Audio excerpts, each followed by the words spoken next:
हम भूल नहीं सकते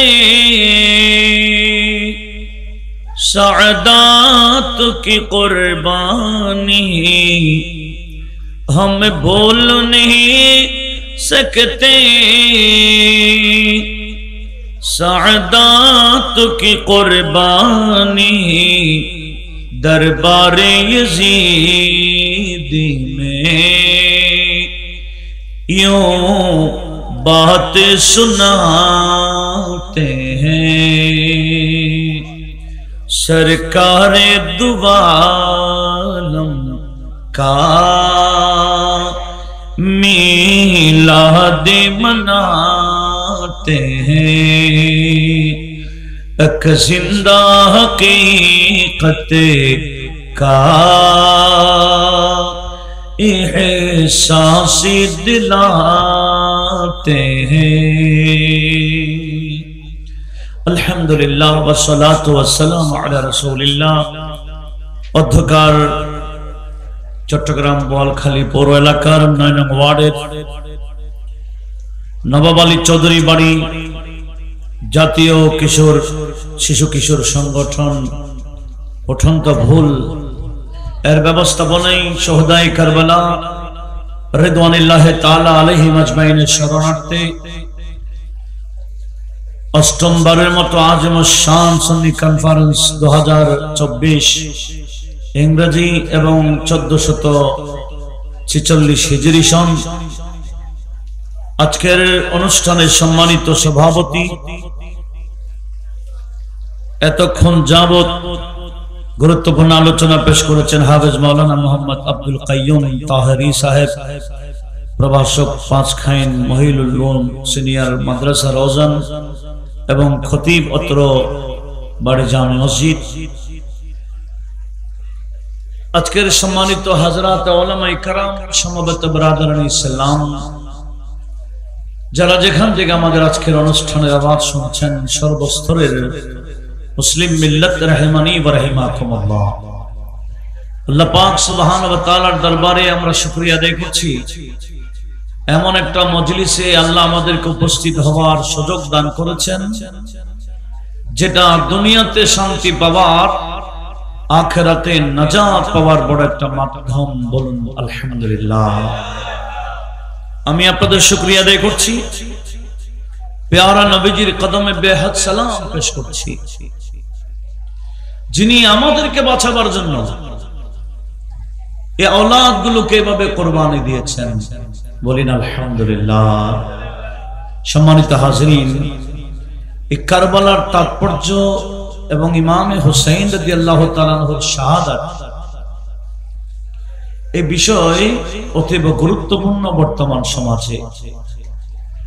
পাশাপাশি ইয়েজিদের পরিণতিও বলা দরকার, কারণ ইয়েজিদি মুসলমান কমতেছে না বাড়তেছে? আগে ইয়েজিদিরা চুপে ছিল, নিজেরা ইয়েজিদি হিসেবে প্রকাশ করতে পারত না। ইদানিং ইয়েজিদিদের গলা বড় হয়ে গেছে, এরা বড় ওপেন মজলিসে, বড় মাহফিলে, মসজিদে ইয়েজিদের সুনাম করতে দ্বিধাবোধ করছে না। বলুন ঠিক কিনা? ইয়েজিদি খতিব ওয়াইজ আছে না, যারা বড় বড় মাহফিলে বলতেছে কারবালার যুদ্ধের ব্যাপারে, ইমাম হুসাইনের শাহাদাতের ব্যাপারে ইয়াজিদের কোনো হাত ছিল না। একটু বলুন না নাউজুবিল্লাহ।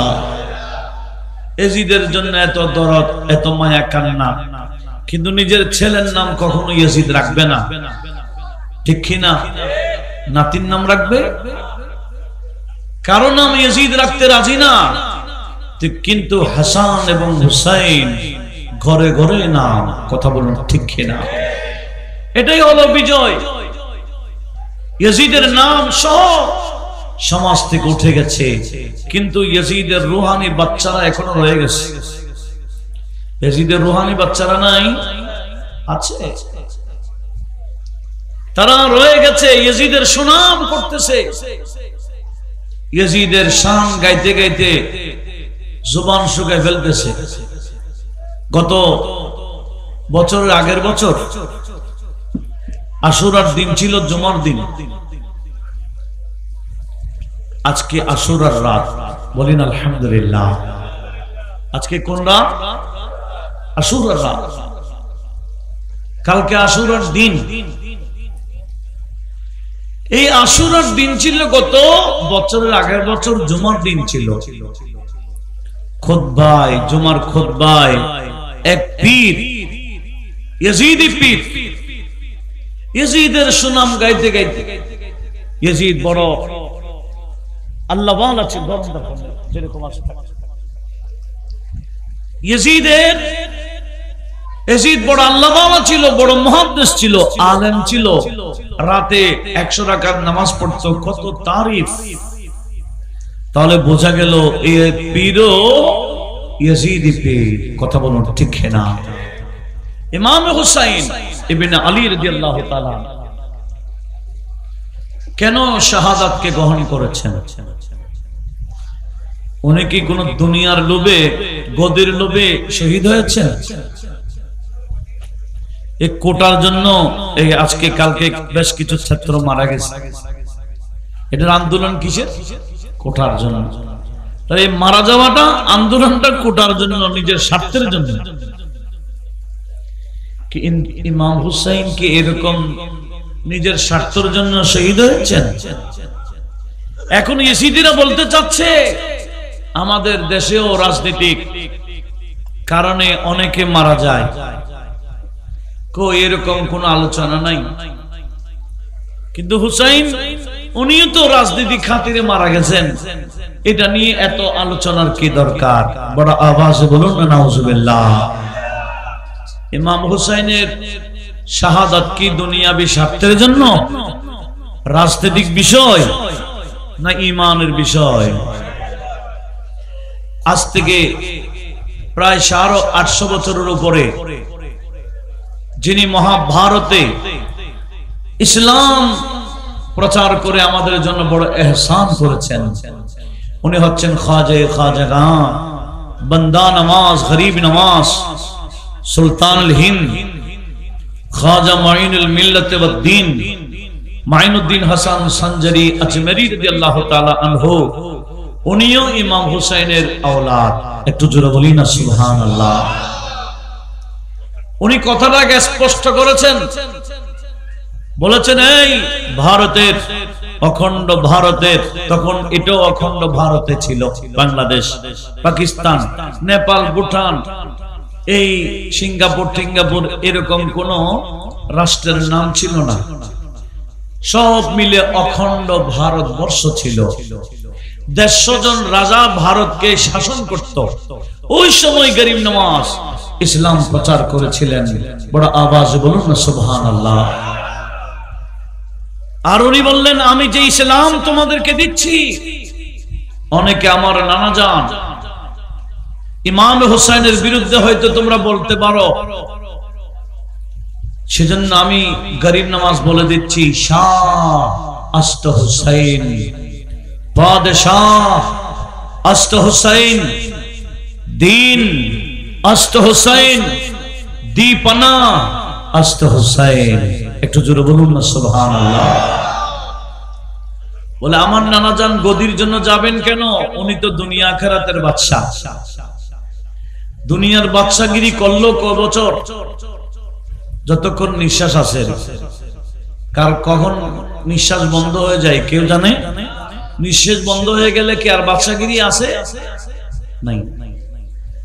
তো ইমাম হুসাইনের বাদশাগিরি এটা দুনিয়ার মধ্যে সীমাবদ্ধ নয়, আখিরাতেও জান্নাতেও উনি বাদশা।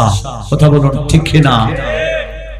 সেজন্য খাজা গরিব নওয়াজ কি বলেছেন? শাহ আস্ত হুসাইন। ইমাম হুসাইন তো বাদশা ছিলেন,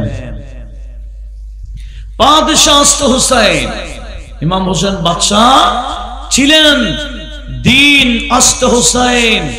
আজকে যে দিন আমি গরিব নওয়াজ প্রচার করছি, এটাও ইমাম হুসাইনের শাহাদাতের বদৌলতে।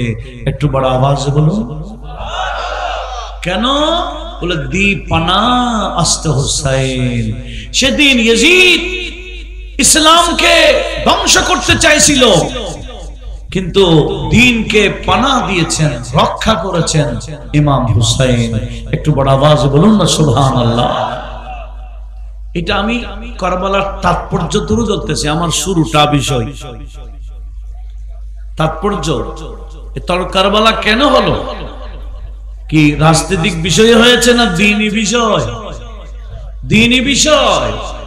কারণ ইয়াজিদ শাসককে বসে সে ইসলাম ধর্মের উপর মারাত্মকভাবে আঘাত করছে, এমনকি নিজেই শরাব পান করত, শরাব পান করাকে বৈধ ঘোষণা দিয়েছিল। বড় আওয়াজে বলুন না নাউজুবিল্লাহ। যেই কথা ইয়াজিদের ছেলে, এখন যারা ইয়াজিদের শান গায় এরাও ছেলে ইয়াজিদের, এরা হলো রুহানি ছেলে। কিন্তু ইয়াজিদের একটা বাস্তব ছেলে ছিল যিনি ইয়াজিদের পর শাসনে বসেছিলেন, ওনার নাম মুআবিয়া ইবনে ইয়াজিদ। ইয়াজিদের বাবার নামও মুআবিয়া, ছেলের নামও কি মুআবিয়া। দুনো মুআবিয়া জান্নাতি। একটু জোরে বলুন, আর একটু জোরে বলুন। ইয়াজিদের ছেলে মুআবিয়া ইবনে ইয়াজিদ যখন শাসনে বসেছিলেন, সর্বপ্রথম দামেস্কের জামে মসজিদে ভাষণ দিচ্ছিলেন। সেখানে বলেছে, আমার বাবা এই শাসকের উপযুক্ত ছিল না, আমার বাবা গায়রে আহাল ছিলেন, আমার বাবা ওলাদ রাসূলের উপর জুলুম করেছেন। ইয়াজিদের ছেলে বলেছে, ইন্নাহু ক্বাদ কাতালা সিবতা রাসূলিল্লাহ সাল্লাল্লাহু আলাইহি ওয়াসাল্লাম, আমার বাবাই নবীজির নাতিকে শহীদ করেছে। ওয়া আন্নাহু আবাহাল খামরা, আমার বাবা মদ্যপানকে হালাল করেছে। ওয়া খাররাবাল কাবা, আমার বাবা কাবা শরীফের অবস্থা খারাপ করে দিয়েছে। বড় আওয়াজে বলুন না নাউজুবিল্লাহ। এই কথা কে বলেছে? ইয়াজিদের আপন ছেলে, ঔরসদার ছেলে, রুহানি ছেলে না। রুহানি ছেলেরা তো গায় শান। এই ইয়াজিদের বাচ্চারাও ইয়াজিদের সাথে থাকতে হবে কিয়ামতের ময়দানে। কথা বলুন ঠিক না? ইয়াজিদের যে অবস্থা, ইয়াজিদের রুহানি বাচ্চাদেরও একই অবস্থা হবে। আর ইমাম হুসাইন যেখানে থাকবেন, ইমামের আশিকরাও ভক্তরাও ইমামের হুসাইনের সাথে জান্নাতে থাকবেন। বলেন ইনশাআল্লাহ। এ বিশ্বাস আছে কিনা? অন্যতম মাহফিলের কাজ কি? এই মাহফিলের উদ্দেশ্য হচ্ছে ইমামে হুসাইনের প্রতি যে ভালোবাসা, এটা প্রকাশ করা। এই ভালোবাসা নফল ঐচ্ছিক কোনো বিষয় নয়, এটা হচ্ছে আবশ্যক এবং ফরজ ওয়াজিব। বড় আওয়াজে বলুন না সুবহানাল্লাহ। কি বলতে চেয়েছিলাম শুনুন।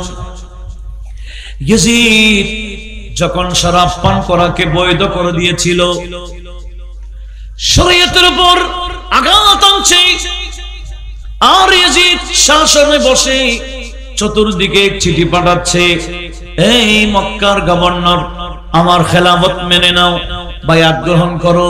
এই মদিনার গভর্নর তুমিও আমার বায়াত গ্রহণ করো। এভাবে বড় বড় যারা সাহাবী ছিলেন ওনাদের নামে নামে চিঠি পাঠাইছেন।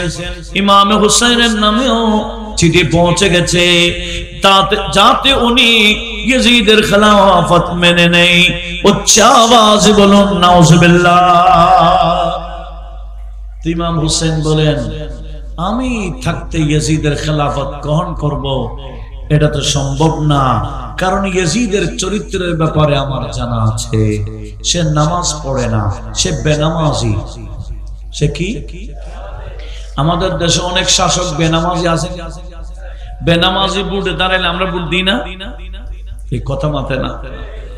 ভোট দিই না, বেনামাজিকে ভোট দিলেও খবর আছে, শরাবি বান্দাকে ভোট দিলেও ইমাম হোসেন ভোটটা দেয় নাই। বলে জান দিব, হাত দিব না, আমি আমার মাথা দিতে রাজি আছি। হাত দিতে রাজি। হাত দেওয়া মানে কি দেওয়া? সমর্থন দেওয়া, রে ভোট দেওয়া। লক্ষ্য করুন, ইমামে আলী মাকাম ইমাম হুসাইন, ওনার কাছে যখন চিঠি আসলো ইয়াজিদের খেলাফত গ্রহণ করার ব্যাপারে, উনি বলেন না না, কখনো না, ইয়াজিদি চরিত্রের ব্যাপারে আমার জানা আছে। কারণ ইমাম হুসাইন মানি যিনি কোরআন সুন্নাহর বড় আলেম ছিলেন। আমার আল্লাহ সূরা মারইয়ামের মধ্যে ইরশাদ করেছেন, আমার আল্লাহ বলছেন, ফাখালাফা মিন বাদিহিম খালাফুন আদাউস সালাতা ওয়াত্তাবাউশ শাহাওয়াত ফাসাফা ইউলকাউনা গায়্যা।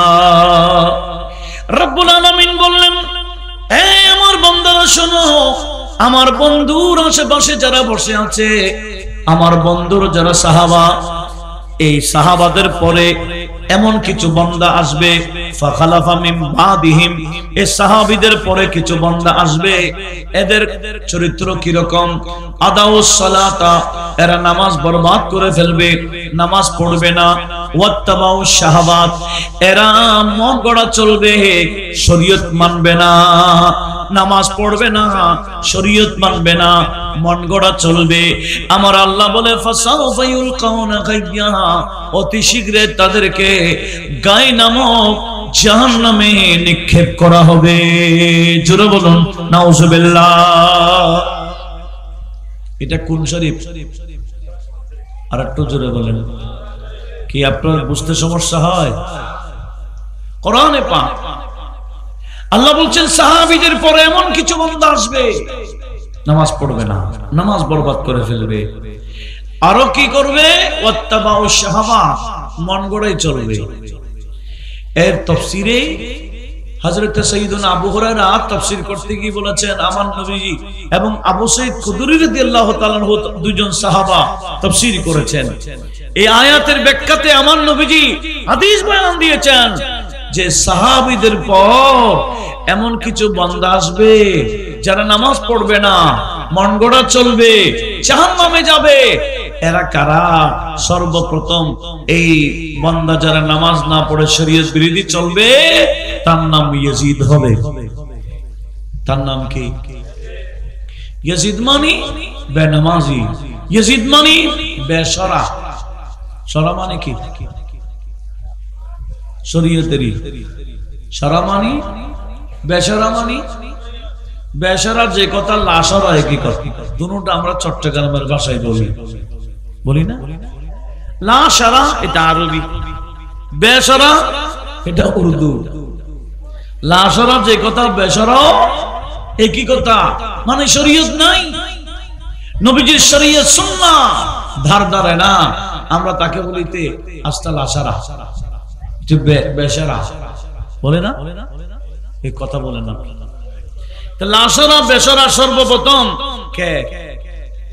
আর একটু জোরে বলুন। তো যার কাছে শরীয়ত নাই, যার কাছে নামাজ নাই, ইমাম হোসেন তাকে সাপোর্ট করতে পারে? কিন্তু ইয়াজিদিরা বলতেছে, ইমাম হোসেন ইয়াজিদকে সাপোর্ট না করে খলিফার বিপক্ষে ওনার অবস্থান ছিল, সেজন্য খলিফা ওনাকে মেরেছেন, সেজন্য যা করেছেন ঠিকই করেছেন। ইমাম হোসেনকে শহীদ বলা যাবে না, নিহত বলা হবে। নাউজুবিল্লাহ বলবেন না? ইয়াজিদের পক্ষেও কিতাব লেখা হয়েছে, একাধিক কিতাব মার্কেটে আছে। একটা কিতাবের নাম রশিদ ইবনুর রশিদ ফি খিলাফতে আমিরুল মুমিনিন ইয়াজিদ, এটা কিতাবের নাম। কার শান গাইছে? ইয়াজিদের শান। ইয়াজিদের শানে কসিদাও লিখেছে। তাহলে ইয়াজিদের শানের পক্ষে মানুষ আছে কি না? আর আমরা গাই কার শান? আর একটু জোরে বলুন। কারণ ইমাম হুসাইনের শান গাওয়ার জন্য, ওনার পক্ষে থাকার জন্য আমার নবীজি আমাদেরকে তাকিদ দিয়েছেন আহলে বাইতকে সম্মান করতে, ওনাদেরকে মহব্বত করতে। বড় আওয়াজে বলুন না সুবহানাল্লাহ। তাহলে এই যে কারবালার প্রেক্ষাপটটা কেমন হলো? আমার সামনে আমি একটা কিতাব রেখেছি, এই কিতাবের নাম আল বেদায়া ওয়ান নিহায়া।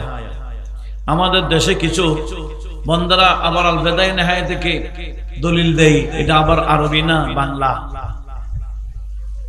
কি কিতাব, বাংলা কিতাব থেকে বই থেকে দলিল দেয়, আর এটা হচ্ছে আরবি, যার জবান নাই পড়তে পারবে। সবার পক্ষে কি সম্ভব? সম্ভব না। আমি এই অষ্টম খণ্ড আল বেদায়া ওয়ান নিহায়া এখান থেকে আপনাদের সামনে উপস্থাপন করতেছি। একটু লক্ষ্য করুন, আপনাদের মনে না থাকুক, এখানে ধারণ করা হচ্ছে, এখানে রেকর্ড করা হচ্ছে, বিদায় আমাদের জানার দরকার আছে কিনা, প্রেক্ষাপট কেমন। এই যে এই কিতাবের 168 নম্বর পৃষ্ঠাতে রয়েছে, সেখানে ইমাম হোসেন যখন ময়দানে কারবালার কাছাকাছি পৌঁছে গেছেন, তখন ওনাকে সকালবেলা দেখতেছেন আমর ইবনুল সাদের নেতৃত্বে 1000 সৈন্য এসে ওনাকে ঘেরাও করে ফেলেছেন। কহাজার ঘেরাও করে ফেলেছেন। তখন ফালাম্মা তাহু আমর ইবনে সাদ যখন ইমাম হুসাইনের কাছে আসছেন, তো ফকাল লাহুল হুসাইন, হযরত ইমাম হুসাইনকে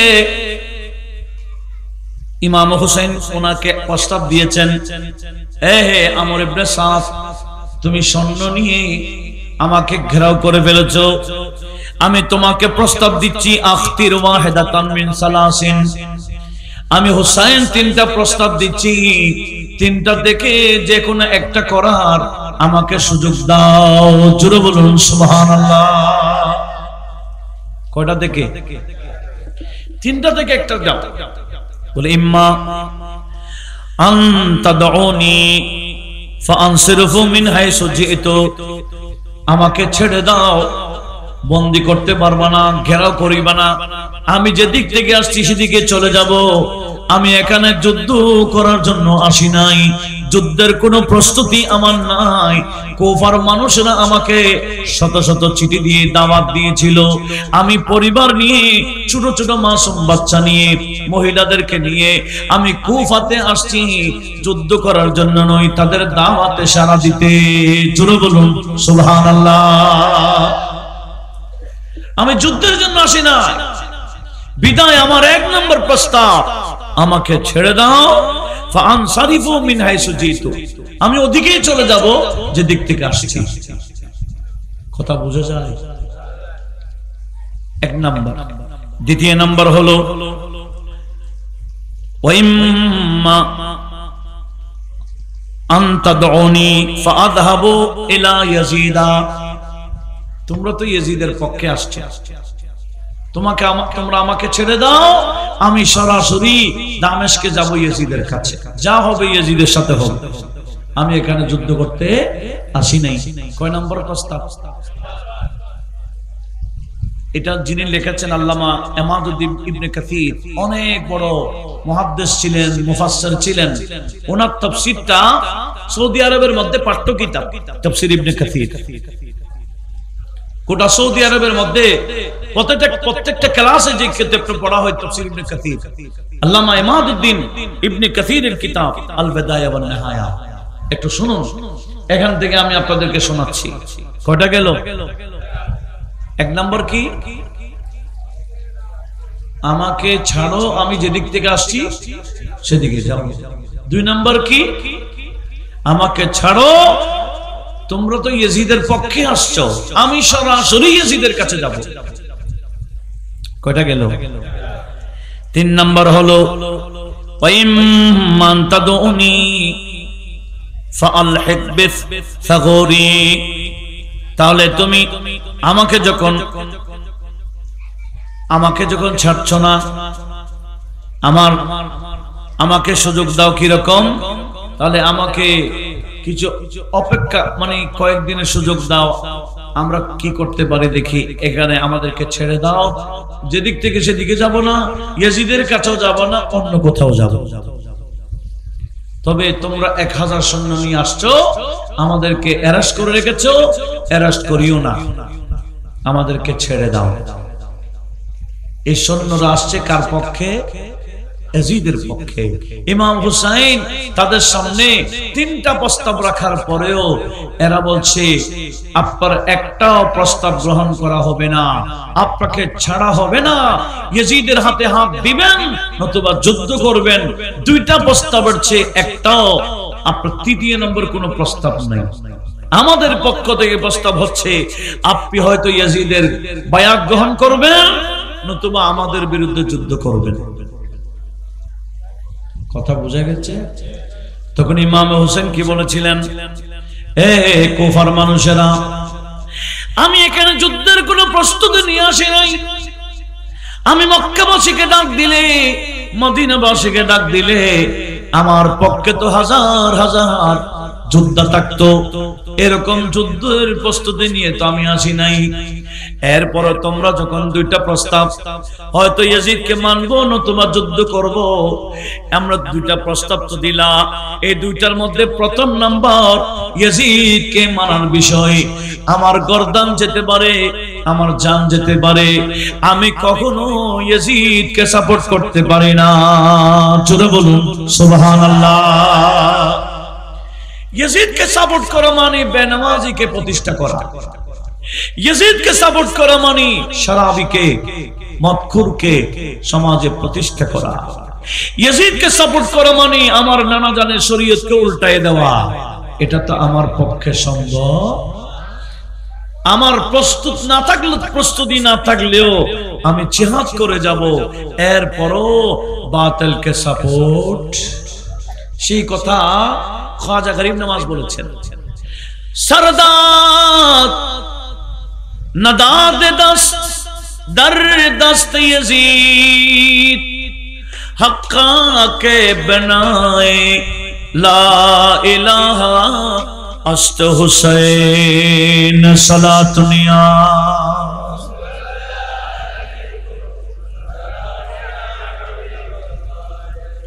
খাজা গরিব নওয়াজ কি বলেছেন, সরদার আমার নানাজান ইমাম হুসেন মাথা দিয়েছেন, নাদাদ দস্ত দর দস্ত ইয়াজিদ, ইয়াজিদের হাতে হাত দেন নাই, মাথা দিয়েছেন হাত না দিয়ে। হক্কা কে বিনায়ে লা ইলাহা ইল্লা হুসাইন, ইমামে হুসাইনের কারণেই, ওনার মাধ্যমেই ইসলামের বেনা মজবুত হয়েছে। এই কথাটা কার? খাজা গরিব নওয়াজ। গরিব নওয়াজের মাজারে গেছেন, এরকম কেউ আছে? আছেন না? কেন গরিব নওয়াজের দরবার শরীফে মাশাআল্লাহ কয়েকজন হাত উঠেছেন। ভবিষ্যতে গেল দেখবেন জায়গায় জায়গায় দেওয়ালে দেওয়ালে গরিব নওয়াজের লিখিত কালাম, ফার্সি কালাম এটা লেখা আছে। একটু বড় আওয়াজে বলুন না সুবহানাল্লাহ। কি? सरदाद नदाद दस्त दर दस्त यजीद हक्का के बिनाए ला इलाहा इल्ला हुसैन। এই কথাটা খাজা গরিব নওয়াজের এই কথা আল্লামা ইকবাল এভাবে বলেছেন, আয় জালেম ইয়াজিদিরা, তোরা কি কাজ করলি? প্রায় 1400 বছর হয়ে যাচ্ছে, এরপরও আমরা তো ভুলতে পারতেছি না। কথা বলুন ঠিক না? আল্লামা ইকবাল ওনার কালামের মধ্যে এটাই বলেছেন, কি हम भूल नहीं सकते सादात की कुर्बानी। সাদাত মানে রাসূলের বংশের আওলাদ, ইনাদের কুরবানি আমরা তো ভুলতে পারতেছি না। हम भूल नहीं सकते सादात की कुर्बानी दरबार यजीदी में यूं बातें सुनाते हैं। इकबाल मुहम्मदी का ममनून खुदाई है, इकबाल मुहम्मद का ममनून खुदाई है। इस नाम से हम बिगड़ी तक़दीर बनाते हैं। सलातुनिया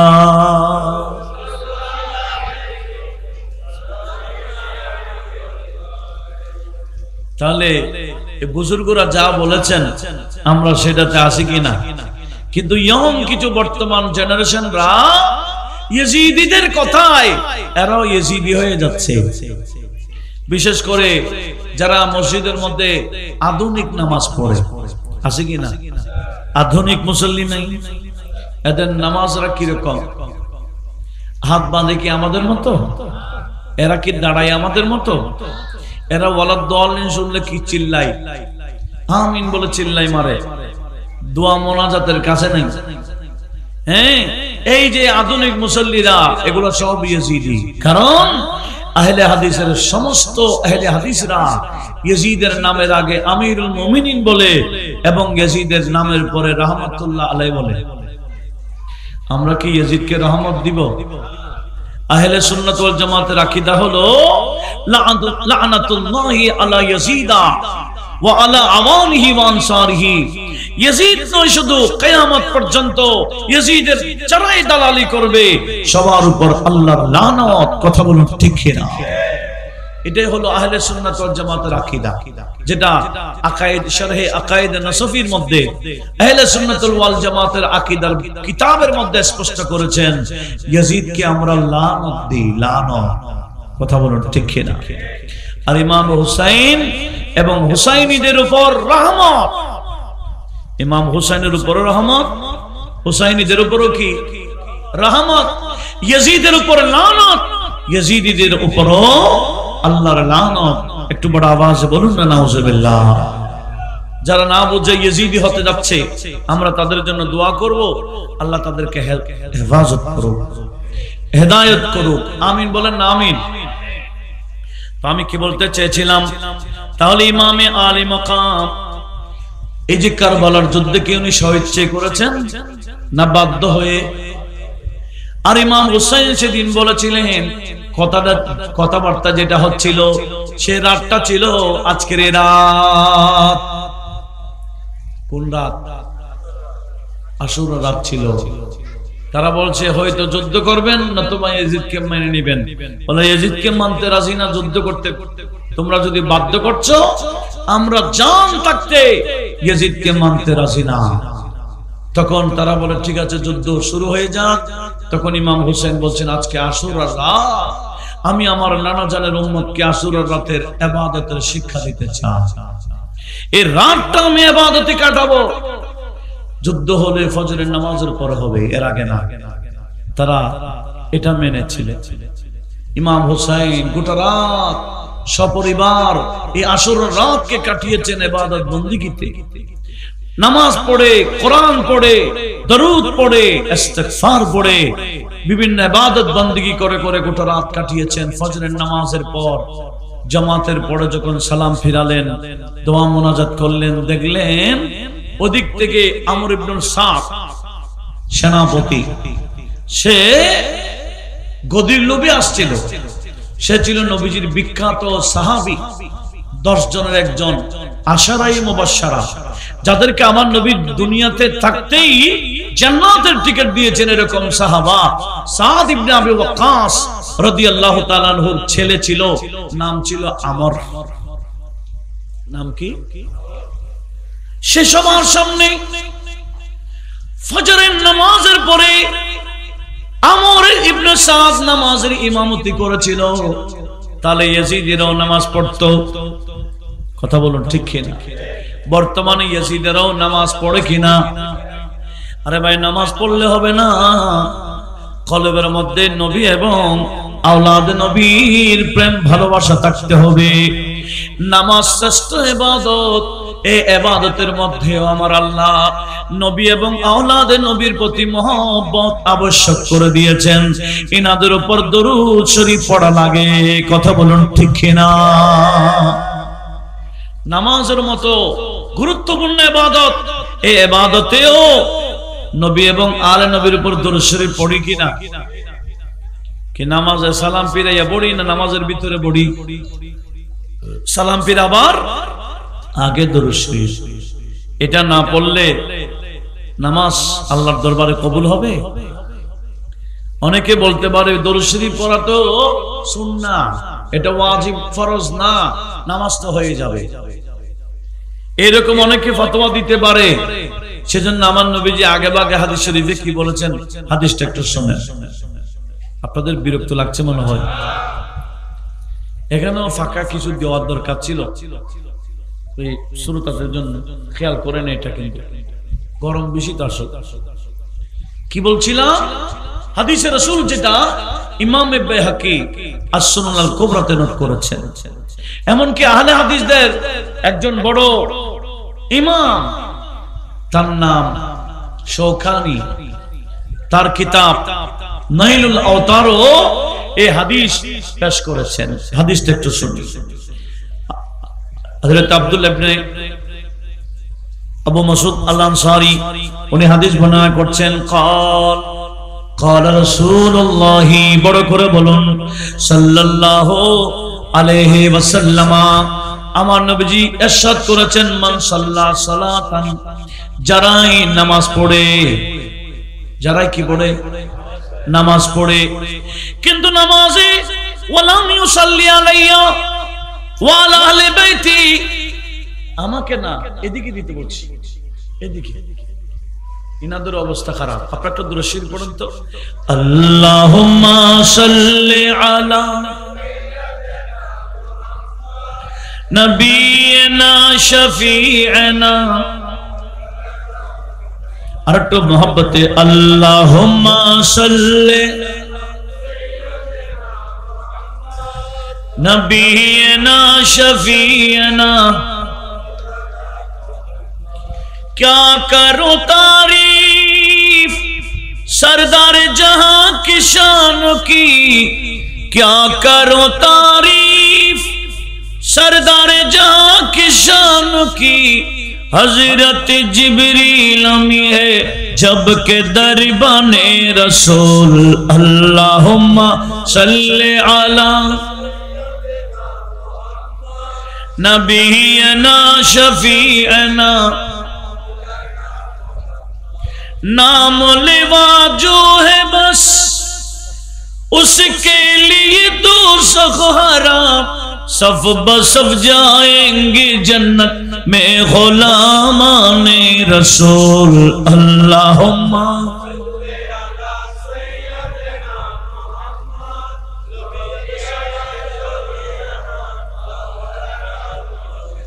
আপনাদের মনোযোগ আছে? কি বলছিলাম? আমার নবীজি বলছেন, উম্মত আমার, যারাই নামাজ পড়বা, যারাই নামাজ পড়ে কিন্তু আমি এবং আমার আহলে বাইতের উপর নামাজের ভিতরে দরুদ পড়ে না, লাম তুকবাল সালাতুহু, তার নামাজ আল্লাহর দরবারে কবুল হয় না। জোরে বলুন নাউজুবিল্লাহ। আরে ভাই, নামাজ পড়া বড় কথা না, নামাজ আল্লাহর দরবারে কবুল হওয়া বড় কথা, ঠিক কি না? নামাজ কবুল হয় হুসাইনীদের, এজিদিরা নামাজ পড়ে কিন্তু এদের নামাজ কি কবুল হয়? বলেছিলাম ইয়েজিদিদের সেনাপতি, তার নাম আমর, সে ফজরের নামাজের ইমামতিও করেছে, নামাজ পড়ে সবাইকে সাক্ষী রাখছে, বলছে দেখো সর্বপ্রথম হুসাইনের বিরুদ্ধে তীর আমি মারতেছি। তীর নামাজের পরে তীর মেরে দিল, যুদ্ধ শুরু করে দিল, বড় আওয়াজে বলুন না নাউজুবিল্লাহ। সে আমর ইবনে সাদ কিসের লোভে? তাকে ইয়াজিদের পক্ষে কুফার গভর্নর যে ছিল ওবাইদুল্লাহ ইবনে জিয়াদ, সেই ইয়াজিদ ওই আমর বিন সাদকে বলেছিল, আমর তুমি যদি ইয়াজিদের ইমাম হুসেনের বিরুদ্ধে যুদ্ধ করে জয়লাভ করতে পারো, মুলকে রায়ের গভর্নরই তোমাকে দেওয়া হবে। মুলকে রায় মানে বর্তমানে তেহরান, ইরানের রাজধানী, এটা তোমাকে গদিটা দেওয়া হবে। সে গদির লোভে ইমাম হুসেনের বিরুদ্ধে যুদ্ধ করেছে, কিন্তু দুঃখের বিষয় সে গদি পায় নাই, দুনিয়া বরবাদ। আর একটু জুড়ে বলেন আখিরাত। এই 61 হিজরিতে ময়দানে কারবালার যুদ্ধ হয়েছিল, 66 হিজরিতে বাগদাদে দখল করেছে, তার নাম মুখতার সাকাফি। মুখতারে সাকাফি সে গ্রহণ করে সর্বপ্রথম ভাষণে বলেছিল, আজ থেকে 5 বছর আগে যারা ইমাম হুসেনের বিরুদ্ধে তলোয়ার ধরেছিল, আমি মুখতার সাকাফি বলে দিলাম, আমার জান থাকতে একজন ইয়াজিদিকে আমি রেহাই দেব না, শাস্তি দুনিয়াতে দিয়ে দেব। ঘোষণা দিয়েছিল যাকে যেখানে পাও ধরো, অ্যারেস্ট করো, আমি মুখতার সাকফি রাষ্ট্রীয়ভাবে তাদের বিচার করব। জোরে বলুন। ক বছর পর? তখন তো ইয়াজিদ ছিল না। ইয়াজিদ তো 64 হিজরিতে শেষ। 61 হিজরিতে আওলাদে রাসূলের উপর জুলুম করেছে। 63 হিজরিতে মদিনাবাসীর উপর জুলুম করেছে। 64 হিজরিতে মক্কাবাসীর উপর জুলুম করেছে ইয়াজিদ বাহিনীরা। এরপরে ইয়াজিদ এমন ধ্বংস হয়েছে, তার এমন একটা রোগ সৃষ্টি হয়েছে, সে দেখতেছে মারা যাবে, বাঁচার কোনো উপায় আর একটু জোরে বলেন আছে? সে বলছে কি জানেন? সে বলে দিয়েছে, আমি মারা গেলে আমাকে কোথায় দাফন করবা?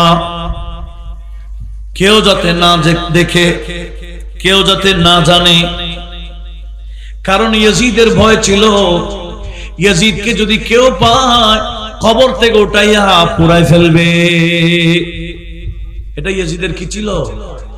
ভয়। কারণ ইয়াজিদি সেনাপতি ছিল যার নাম মুসলিম বিন উকবা, যার নেতৃত্বে মদিনার উপর আক্রমণ করা হয়েছিল, তার সাথে এরকম আচরণ করা হয়েছে। শেখ মুহাক্কিক আব্দুল হক মুহাদ্দিসে দেলভি ওনার জজবুল কুলুব ইলা দিয়ারিল মাহবুব নামক কিতাব নোট করেছে। আপনাদের মনোযোগ আছে? এগুলা বর্তমানে অন্যজনকে বলতে হবে। 63 হিজরিতে মদিনাতে যখন ইমাম হুসাইনের নারা চলছে, ইয়াজিদের বিপক্ষে স্লোগান চলছে, এই কথা যখন ইয়াজিদের কাছে আসছে, বলে মদিনাবাসীকে শায়েস্তা করতে হবে, আমি স্বর্ণ একটা মদিনাতে পৌঁছাবো, সেটা আমার দখল আসতে হবে। সে বিশাল এক বাহিনী রেডি করেছে ইয়াজিদ, কিন্তু কেউ সেনাপতি হচ্ছে না, সেনাপতির জিম্মাদারি কেউ নিচ্ছে না। একজন বান্দা যার নাম ছিল মুসলিম বিন উকবা, মুসলিম, তার বয়স তখন 80 বছর। কত বছর? নাম কি বলেন তো? মুসলিম নাম অতটুকু মনে রাখেন। ইয়াজিদের সেনাপতি কত হিজরিতে? 63 হিজরিতে। এমনি ওগুলো শুনলে হবে না, মুখস্থ করে দরকার আছে কিনা? 63 হিজরিতে ইয়াজিদ যখন সিদ্ধান্ত নিল মদিনাবাসীর উপর আক্রমণ করবে, কেউ সেনাপতির দায়িত্ব নিচ্ছে না। দায়িত্ব নিয়েছে, নাম কি তার? আর একটু জোরে বলেন। মুসলিম বিন উকবা। বিন উকবা মনে না রাখলে মুসলিমটা মনে থাকবে। বয়স কত বললাম? সে বলতেছে, ইয়াজিদ তোমার পক্ষে কেউ সেনাপতি হচ্ছে না, আমাকে সেনাপতির ড্রেস পরাই দাও, মদিনাবাসীকে কিভাবে শায়েস্তা করতে হয় আমার জানা আছে, তুমি আমাকে সেনাপতির জিম্মাদারি দাও। জোরে বলুন নাউজুবিল্লাহ। ইয়াজিদ খুশি হয়ে গেছে। এই মুসলিম বিন উকবা বিশাল এক বাহিনী নিয়ে মদিনা শরীফকে এমন ভাবে আক্রমণ করেছে, 3 দিন পর্যন্ত মসজিদে নববীতে কাউকে আসতে দেয় নাই। মসজিদে নববীর মধ্যে তারা তাদের ঘোড়া ওটগুলো বেঁধে মসজিদ সহ নাপাক করে ফেলেছিল। তারা নিজেরও নামাজ পড়ে নাই, কাউকে নামাজ পড়তে দেয় নাই, যাকে যেখানে পেয়েছে ধরে ধরে শহীদ করে দিয়েছে। জোরে বলুন নাউজুবিল্লাহ। অল্প দিন, কয়েকদিনের ভিতরে 10,000 মদিনাবাসীকে শেষ করে দিয়েছে। নাউজুবিল্লাহ বলবেন। এই সৈন্যরা, ইয়াজিদি সৈন্যরা মদিনাবাসীর উপর আক্রমণ করেছে কয়েকদিনে কয় হাজার? 10,000। 10,000-এর মধ্যে 700 জন এমন ছিলেন যারা নবীজির সাহাবী এবং সাহাবীদের ছেলেরা। সাহাবীর ছেলে মিলে কয়জন? 700 জন। আর সব মিলে 10,000 মদিনাবাসীর উপর আক্রমণ করেছে। সাঈদ ইবনে মুসাইয়্যিব বিখ্যাত তাবেঈ ছিলেন, মদিনার মুফতি ছিলেন। উনি বলতেছেন, ইয়াজিদি সৈন্যরা আমাকেও ধরে ফেলেছে, আমাকে জবে করে ফেলবে। এই অবস্থা যখন আমি দেখলাম, বুদ্ধি একটা এসে গেছে, আমি নিজেকে পাগলের ভেষ ধরে ফেললাম। কিসের ভেষ? আমি আবুল তাবুল বলা শুরু করছি। তাদের মধ্যে একজন বলছে, দাও দাও, ছেড়ে দাও তাকে, ইন্নাহু মাজনুন, সে তো দেখি পাগল। আমাকে পাগল মনে করে ছেড়ে দিছে, আমাকে জবে করে নাই। আমি আর দেরি নাই, তাদের হাত থেকে ছুটে আমি সোজা নবীর পাক সাহেবুল আওলাকের মাজারে পাকে ঢুকে গেলাম। নবীজির রওজা শরীফে গিলাফের ভিতরে আমি আশ্রয় নিলাম। জোরে বলুন। এগুলা কত হিজরির কথা বলছি? 63 হিজরি। কারবালার মাহফিল থেকে কিছু শিক্ষা নেওয়ার দরকার আছে কিনা? তখন সাঈদ ইবনুল মুসাইয়্যিব বলতেছেন, ওনার বাণীগুলা, ওনার কথাগুলা মিশকাত শরীফে আসতেছে, এগুলার নাম দিয়েছে আইয়ামে হাররা। আইয়ামে হাররা মানে গরম, গরম দিন, মানে মারাত্মক দিন, কঠোরতার দিন। এই আইয়ামে হায়রাতে সাঈদ ইবনুল মুসাইয়্যিব বলেন, আমি তাদের হাত থেকে ছুটে রাসূল পাকের রওজা শরীফে আশ্রয় নেওয়ার পরে আমি 3 দিন গোপনে ছিলাম। আমি সচক্ষে দেখেছি এরা মসজিদে নববীতে নামাজ পড়ে নাই, কাউকে আসতে দেয় নাই, মসজিদ নাপাক করে ফেলেছে, তাদের ঘোড়া ওটগুলা বেঁধে, আর আজানও নাই, নামাজও নাই। উনি বলতেছেন এদিকে উপরে মসজিদে নামাজ নাই, আজান নাই, কিন্তু আমি ভিতর থেকে টাইমে টাইমে আজানের শব্দগুলা শুনতাম রাসূল পাকের রওজা থেকে। এমন কি ওনারা যে জামাত পড়ছে ভিতরে, জামাতের আওয়াজও আমি শুনতাম। জোরে বলুন সুবহানাল্লাহ। রাসূল পাক ওনার সাথে আরো 2 জন আছে না? কথা বলুন, আছে কিনা? নবীর সাথে আরো 2 জনের নাম কি? হযরত সিদ্দিক আকবর, ফারুক আজম।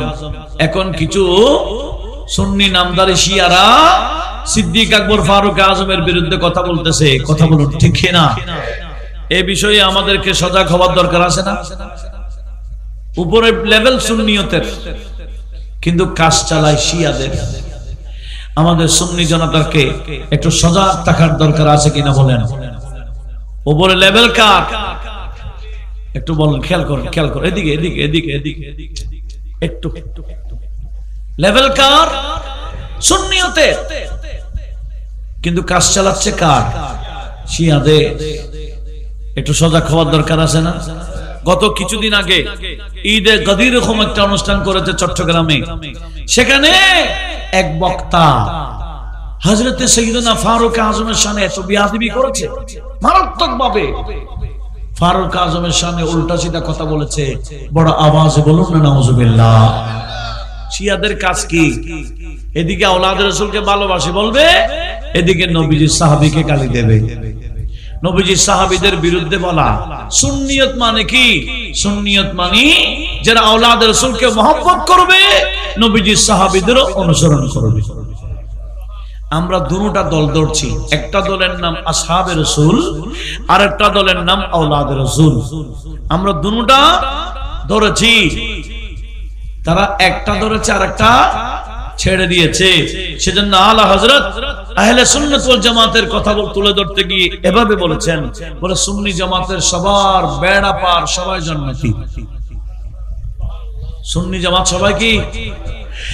আহলে সুন্নতি কাহে বেড়া পারে আসহাবে হুজুর।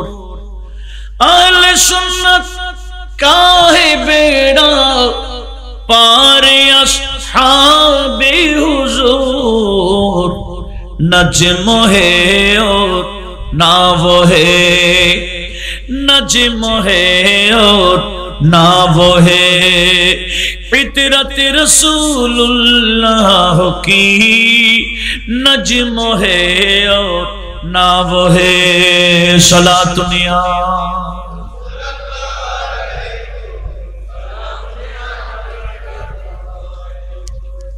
তাহলে নবীজির সাথে কয়জন, আরো কয়জন আছে? 3 জন শহীদ।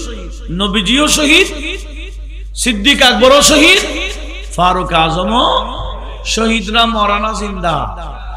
শহীদদেরকে মরা বলতে নিষেধ করেছেন কে? কোরআন নাযিল করেছেন। এক আয়াতে বলছে মরা বলবা না, ওয়ালা তাকুলু লিমান ইউকতালু ফি সাবিলিল্লাহি আমওয়াত। আর এক আয়াতে বলছে মরা ধারণা করবা না, ওয়ালা তাহসাবান্নাল্লাযীনা কুতিলু ফি সাবিলিল্লাহি আমওয়াত। এক আয়াতে বলছে মরা বলবা না, আর এক আয়াতে বলছে কি মরা ধারণা। সিদ্দিক আকবর উনিও শহীদ, আমার নবীজি শহীদ কিভাবে? ওই যে খায়বরের যুদ্ধ থেকে আসার সময় বুড়ি ছাগলের মাংস দিয়ে আমার নবীকে বিষ খাওয়াইছিলেন। এই বিষ উতলাইছিল নবীজি ইন্তেকালের টাইম, যেটা বুখারী শরীফের হাদিস হয়েছে। মিশকাত বাবুল ওয়াফাত করলো হাদিসটা পাওয়া যায়। জোরে বলুন নবীজি হযরতে আয়েশা সিদ্দিকাকে বললেন, আয়েশা ওই খায়বর থেকে আসার সময় বুড়ি যে আমাকে বিষ খাওয়াইছিল, এই বিষের কারণে আমার ভিতরে আঁতিগুলা কেটে যাচ্ছে, আমার অবস্থা খারাপ লাগছে, বিষ আমার অ্যাকশন শুরু করে দিয়েছে। এই বিষের অ্যাকশনে নবীজির ইন্তেকাল হয়েছে, যার কারণে আমার নবীকে আল্লাহ মাকামে শাহাদাত দান করেছে। নবীজির ইন্তেকাল বিষে, আর সিদ্দিক আকবরের ইন্তেকাল হয়েছে সাপের বিষে।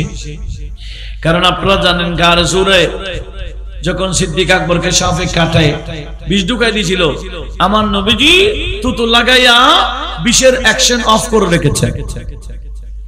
বিষের অ্যাকশন শুরু হয়েছে কখন? সিদ্দিক আকবরের ইন্তেকালের টাইম যখন আসছে, বিষেই সিদ্দিক আকবরের ইন্তেকাল, যার কারণে আমাদের আল্লাহ সিদ্দিক আকবরকেও শাহাদাতের মর্যাদা দিয়েছেন। ফারুক আজমকে তো মসজিদে আঘাত করা হয়েছে, এই আঘাতে উনি শহীদ হয়েছেন। তাহলে তিনজন কি শহীদরা মরানা জিন্দা? তাহলে সাঈদ ইবনুল মুসাইয়্যিব বলেন, আমি টাইমে টাইমে ভিতর থেকে কি শুনেছি? আজানের আওয়াজও শুনেছি, জামাতের আওয়াজও শুনেছি। উপরে আজান বন্ধ, মসজিদে নামাজ বন্ধ, কিন্তু রওজায়ে মুস্তাফায় আজানও ছিল, নামাজও ছিল। জোরে বলুন। এভাবে কয়েকদিনের ভিতরে ইয়াজিদি সৈন্যরা 10,000 মানুষকে শহীদ করে, অনেক মা বোনদের ইজ্জত হানি করে এরা মদিনা থেকে যাচ্ছে। মদিনার মধ্যে এক মহিলা, তার একটাই সন্তান, এই সন্তানের ইনকাম দিয়ে পরিবার চলতো। কিসের? সন্তানের ইনকাম দিয়ে কি চলতো? এই সন্তানটাকে ইয়েজিদিরা জবে করে দিয়েছে। এখন ওই মায়ের অবস্থা কি খারাপ না? এই মা মজলুমা মা আল্লাহর দরবারে হাত তুলে দিয়েছেন, ও আল্লাহ, এই ইয়েজিদি সৈন্যরা আমার ছেলেকে মেরে আমাকে অসহায় করে দিয়েছে। আমার ছেলেকে যারা মেরেছে, বিশেষ করে মুসলিম বিন উকবা, তার নেতৃত্বে ঘটনা ঘটেছে। আল্লাহ মুসলিম বিন উকবাকে তুমি মারো, আমি মান্নত করতেছি তার লাশ পাইলে আমি আগুনে পোড়াবো। তুমি মুসলিমকে মারো, তার লাশ আমি কি করব? আগুনে জ্বালাই দিব, এটা আমি মান্নত করতেছি। এই মহিলা মজলুমা, তো মজলুমের দোয়া আল্লাহর দরবারে কি হয়ে যায়? সেজন্য আমার নবীজি বলছেন, ইত্তাকু দাওয়াতাল মাজলুম, মজলুমের বদদুয়া থেকে বেঁচে থাকিও। কেন? ফাইন্নাহু লা হাজাবা বাইনাহু ওয়া বাইনাল্লাহ, মজলুম বদদুয়া করলে এটা আল্লাহর দরবারে সরাসরি কবুল হয়ে যায়। এই মুসলমান মহিলা আল্লাহর কাছে দোয়া করেছেন, ও আল্লাহ, মুসলিমকে মারো, আমি তার লাশ আগুনে জ্বালাবো। ঠিকই এই মুসলিম বিন উকবা সেনাপতি নিয়ে যাচ্ছে মদিনা আক্রমণ করার পর মক্কায়। কোথায় আক্রমণ করবে? মক্কা। কিন্তু মদিনার হেরাম থেকে বাহির হওয়ার পর হঠাৎ তার মৃত্যু হয়ে যায়। তারা আর মক্কাতে যায় নাই, আবার দামেস্কে চলে আসছে। পরের বছর গেছে মক্কাতে আক্রমণ করার জন্য 64 হিজরি। তখন আব্দুল্লাহ ইবনে জুবাইর রাদিয়াল্লাহু তাআলা মক্কার গভর্নর ছিলেন। একটু খেয়াল করেন, এই মুসলিম বিন উকবাকে আমার আল্লাহ মদিনার হেরাম থেকে বাইরে হইতেই মারা গেছে। এই লাশ নিয়ে তারা দামেস্কে যাবে নাকি? তখন তারা এখানে জানাজা পড়ে এখানে দাফন করছে। মদিনার হেরমের বাইরে দাফন করে দিয়েছে। এই তত্ত্ব পেয়েছে মহিলা, বলে মুসলিম বিন উকবাকে তো মারছেন, আল্লাহ আমার দোয়া কবুল করেছেন, এখন আমি মান্নত পড়াই। আচ্ছা মান্নতটা কি? কি করা? পুরে ফেলা। এখন উনি ওনার আত্মীয় স্বজন যারা ছিল তাদেরকে নিয়ে গেছে হেরমের বাহিরে, দেখতেছে হ্যাঁ নতুন কবর, বলে এটাই হবে মুসলিম বিন উকবার কবর। কি চাইলা? পায়ের দিকে গর্ত খনন করো, টেনে বের করে ফেলবে। আপনাদের মনোযোগ কামনা করছি। ইয়েজিদি সৈন্যদের অবস্থা কি হয়েছে দেখেন। এখন ইয়েজিদ ওই মুসলিম বিন উকবার কবর চিহ্নিত করে পায়ের দিকে গর্ত খনন করে লাশ বের করার জন্য যখন দেখতেছে পায়ের মধ্যে বিশাল এক সাপ পেঁচিয়ে তাকে বিষ ঢুকাচ্ছে। জোরে বলুন নাউজুবিল্লাহ। ইয়েজিদিদের খবর কি এসে গেছে? আর একটু জোরে বলেন। আরে কবরে না, এটা ইমাদউদ্দিন ইবনে কাসির এই কিতাব থেকে আমি আপনাদেরকে একটা শোনাই, সেটা আপনারা শুনেছেন। এরপরও আমি আপনাদেরকে শোনাচ্ছি, যার নাম ওই কাতিল হুসাইন, ইমাম হুসাইনকে যারা শহীদ করেছিল তাদের মধ্যে তার নাম কে ছিল আমি আপনাদেরকে একটু বলি। তার অবস্থা যে রাওয়ায়াতটা ইমামে তিরমিজিও নোট করেছেন তিরমিজি শরীফে, সেখান থেকে এই কিতাবের মধ্যে নোট করা হয়েছে। সেটা কি জানেন? একটু দরুদ শরীফ পড়েন। সালাতুনিয়া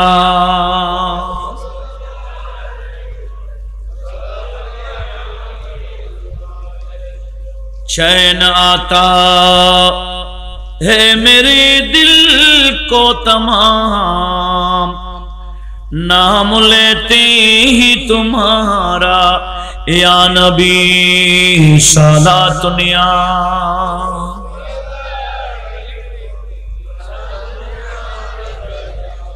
ইয়াজিদের পক্ষে কুফার গভর্নর ছিল, ওনার নাম ছিল ওবাইদুল্লাহ। কি বললাম? তার নেতৃত্বে এই আওলাদ রাসূলের উপরে এভাবে জুলুম করা হয়েছে। উবাইদুল্লাহ ইবনে জিয়াদ সে কোনো কুফার গভর্নর ছিল না, সে ছিল বসরার গভর্নর। কুফাতে গভর্নর হিসেবে তাকে পাঠাইছে কে? আপনাদের মন নাই মনে হয়? আমি যেগুলা বলছি এগুলা মুখস্থ রাখবেন, বর্তমান সমাজে উত্তর দেওয়ার জন্য লাগবে। ওবাইদুল্লাহ কুফার গভর্নর ছিল না, সে কোথাকার গভর্নর ছিল বললাম? বসরা। তো বসরা থেকে হায়ার করে এনে কুফাতে গভর্নর বানাইলো ওবাইদুল্লাহ ইবনে জিয়াদ। কে? ওবাইদুল্লাহ ইবনে জিয়াদকে গভর্নর বানাইলো কে? ইয়াজিদ। কে? তো ইয়াজিদের হুকুমেই তো এই ঘটনা ঘটাইছে ওবাইদুল্লাহ। আমাদের দেশে অনেক বক্তারা বড় বড় মাহফিলে বলে ইমাম হুসাইনের শাহাদাতের শহীদের ব্যাপার উবাইদুল্লাহ ইবনে জিয়াদের দোষ, হুসাইন ইয়াজিদের কোনো দোষ নাই। কি রে ভাই, উবাইদুল্লাহ ইবনে জিয়াদকে পাঠাইলো কে? ইয়াজিদ। আওলাদ রাসূলের বিরুদ্ধে এই আচরণ করার জন্য ইয়াজিদের হুকুম ছিল, সেই ইয়াজিদের হুকুম পালন করেছিল। বড় আওয়াজে বলুন না নাউজুবিল্লাহ। দেখেন তিরমিজি শরীফের মধ্যে এই রাওয়ায়াতটা আসছে, সেই রাওয়ায়াতটা কি আমি হাদিসের সনদ সহ বলতেছি, এখানে ধারণ করা হচ্ছে। حدثنا واصل بن عبد الاعلى قال حدثنا ابو معاويه عن الاعمش عن عمر ابن امير قال لما جاء براس عبيد الله بن زياد واصحابه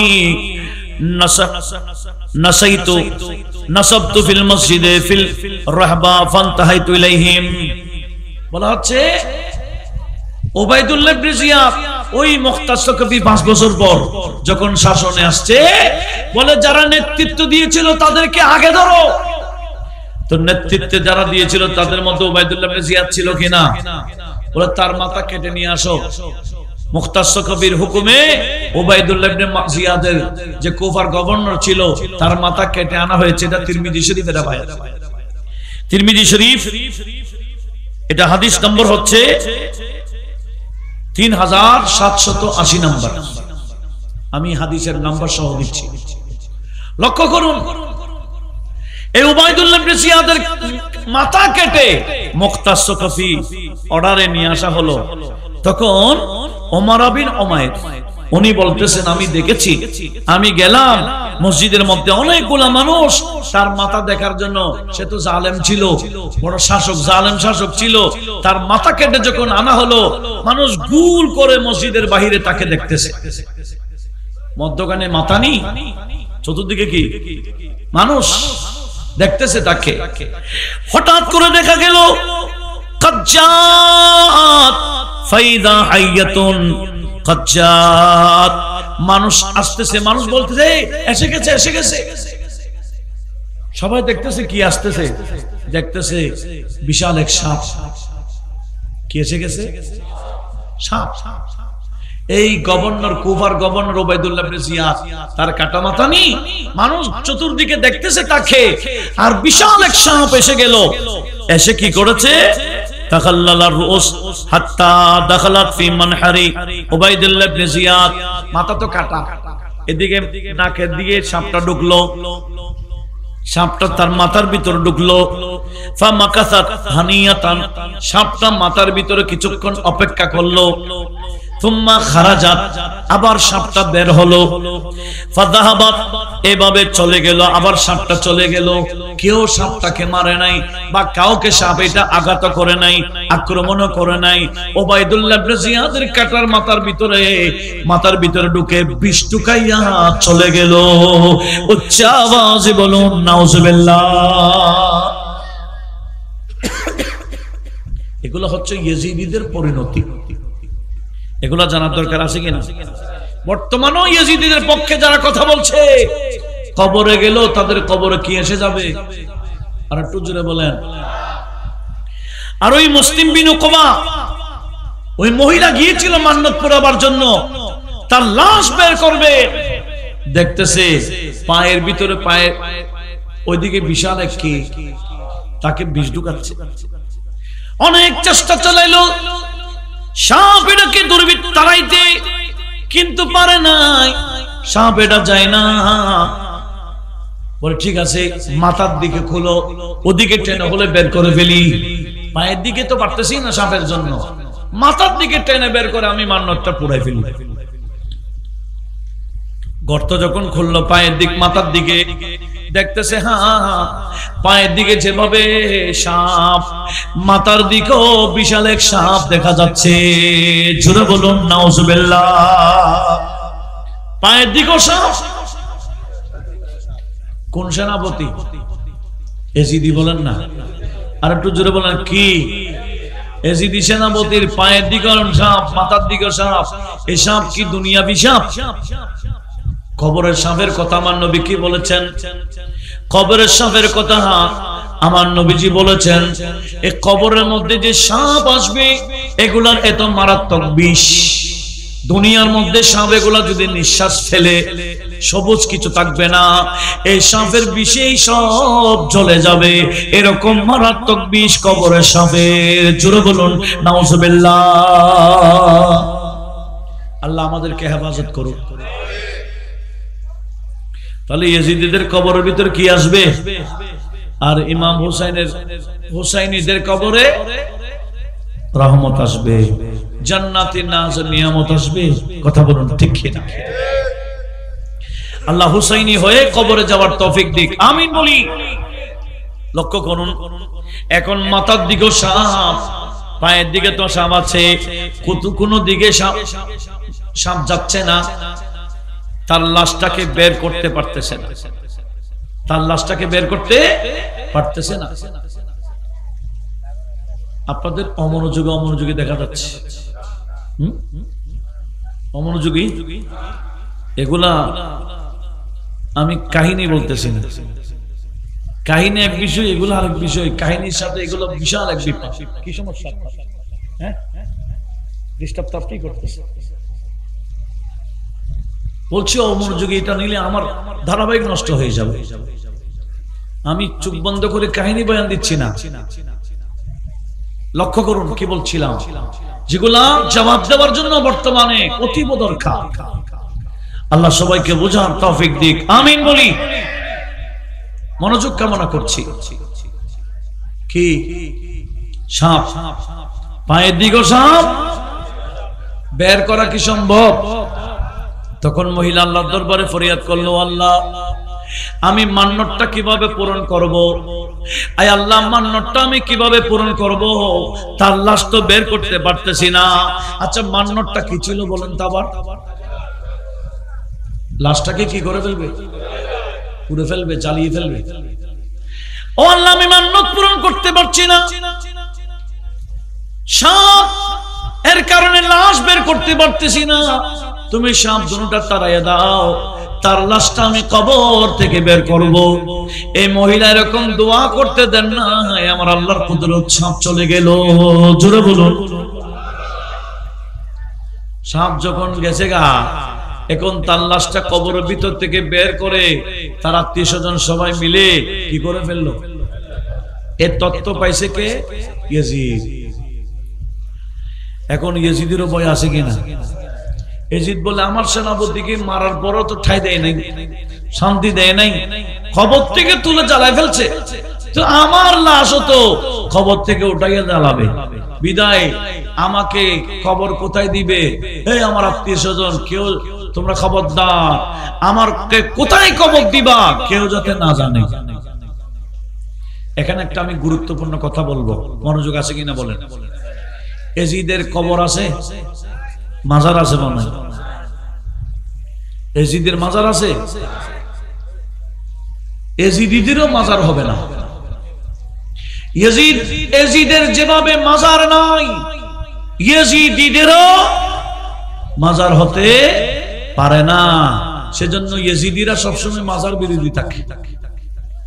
কথাটা বোঝা যায়?